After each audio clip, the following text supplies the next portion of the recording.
నమస్కారం. నా పేరు శ్రీరామ్ శర్మ.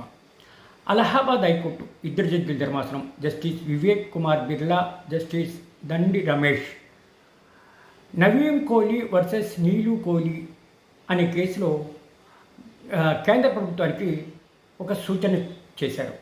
జనరల్గా హిందూ మ్యారేజ్ యాక్ట్ ప్రకారము విడాకులు తీసుకోవాలంటే కొన్ని గ్రౌండ్స్ ఉన్నాయి.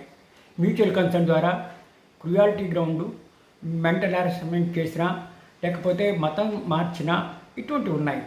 కానీ ఇట్లా ఇద్దరు కలిసి వివాహం చేసుకున్న తర్వాత విచ్ఛిన్నం అయిపోతే, అంటే ఇద్దరు కలిసి మ్యూచువల్ కన్సెంట్ ద్వారా కాకుండా ఇట్లా డిస్టర్బ్ అయితే విడాకులు తీసుకోవచ్చు అన్న గ్రౌండ్ లేదు మనకి. హిందూ సాంప్రదాయం, హిందూ మ్యారేజ్ యాక్ట్ ప్రకారము ఇట్లా వివాహం విచ్ఛిన్నమైతే విడాకులకు తీసుకోవచ్చు అన్న గ్రౌండ్ లేదు. ఈ గ్రౌండ్ని చేర్చండి ఇట్లా హిందూ మ్యారేజ్ని అనుసరించి అని చెప్పేసి ఇట్లా సూచనాప్రాయంగా తీర్పు ఇచ్చారు. అంటే ఈ తీర్పు ద్వారా మనకు తెలిసేది ఏంటి, హిందూ మ్యారేజ్ యాక్ట్ ప్రకారము విడాకులు తీసుకోవాలంటే కొన్ని షరతులతో కూడిన గ్రౌండ్స్ ఉన్నాయి. ఆ గ్రౌండ్లో ఇట్లా విచ్ఛిన్నం అయిపోయింది వివాహం, దానికి ఇర్రిట్రీవబుల్ బ్రేకింగ్ డౌన్ ఆఫ్ మ్యారేజ్ అయితే ఇట్లా విడాకులు తీసుకోవడానికి గ్రౌండ్ లేదు.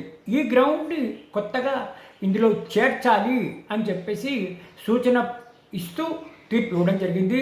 అలహాబాద్ హైకోర్టు ఇద్దరు జడ్జిల ధర్మాసనం చూసి ఇట్లా ఇన్వాల్వ్ చేయాలి, ఇట్లా ఇంక్లూడ్ చేయాలి. ఈ గ్రౌండ్ కూడా డిస్టర్బ్ అయిపోతే ఇట్లా ఇర్రిట్రీవబుల్ బ్రేకింగ్ డౌన్ ఆఫ్ మ్యారేజ్ అయితే అది కూడా గ్రౌండ్ చేర్చండి అని సలహా ఇచ్చింది.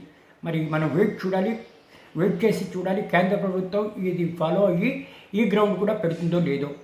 Thank you.